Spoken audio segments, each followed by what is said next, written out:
தமிழ்நாட்டில் கள்ளுக்கடைகளை கொண்டு வந்தால் கள்ளச்சாராயம் இருக்காது என அதிமுக சட்டமன்ற உறுப்பினர் பொள்ளாச்சி ஜெயராமன் தெரிவித்துள்ளார். மது அருந்தி உடல்நலம் பாதிக்கப்பட்டு மருத்துவமனையில் சிகிச்சை பெற்று வரும் மகேந்திரனை அதிமுக சட்டமன்ற உறுப்பினர் ஜெயராமன் மற்றும் வால்பாறை சட்டமன்ற உறுப்பினர் அமுல் கந்தசாமி ஆகியோர் நேரில் சந்தித்து நலம் விசாரித்தனர்.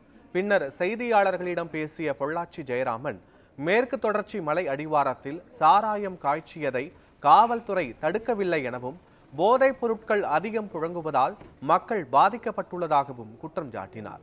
மேலும் கள்ளுக்கடைகளை தமிழ்நாட்டில் கொண்டு வந்தால் விவசாயிகள் பயனடைவதோடு மாநிலத்தில் கள்ளச்சாராய விற்பனையும் இருக்காது எனவும் அவர் கூறினார்.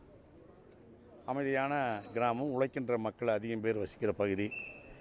இந்த பகுதியில் நீண்ட நாட்களாக கள்ளச்சாராயம் விற்று வந்திருப்பது காவல்துறையினுடைய கவனத்திற்கு வந்து அதை ஏன் தடுக்காமல் விட்டார்கள் என்பது தெரியவில்லை.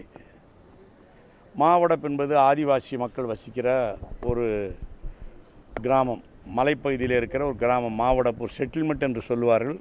ஆதிவாசி மக்கள் வசிக்கிற ஒரு செட்டில்மெண்ட்.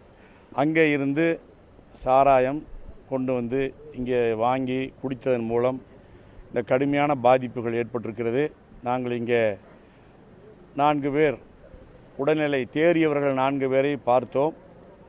ஒருவர் கவலைக்கிடமான நிலைமையிலே அனுமதிக்கப்பட்டிருக்கிறார். மிகவும் வேதனையான சம்பவம் பொள்ளாச்சி பகுதியில் நடைபெற்றிருக்கிறது. காவல்துறை உயர் அதிகாரிகள் இதில் கவனம் செலுத்தியிருக்க வேண்டும்.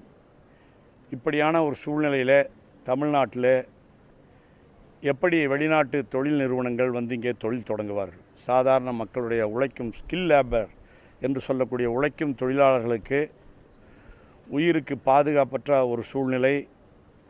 இப்படி கஞ்சா, அபின் போன்ற போதை வஸ்துக்கள், மெத்தபெட்டமைன் போன்ற போதை வஸ்துக்கள் இங்கே ஏராளமாக புழங்குவதனால் மக்கள் உயிருக்கு பாதுகாப்பற்ற ஒரு சூழ்நிலை ஏற்பட்டிருக்கிறது.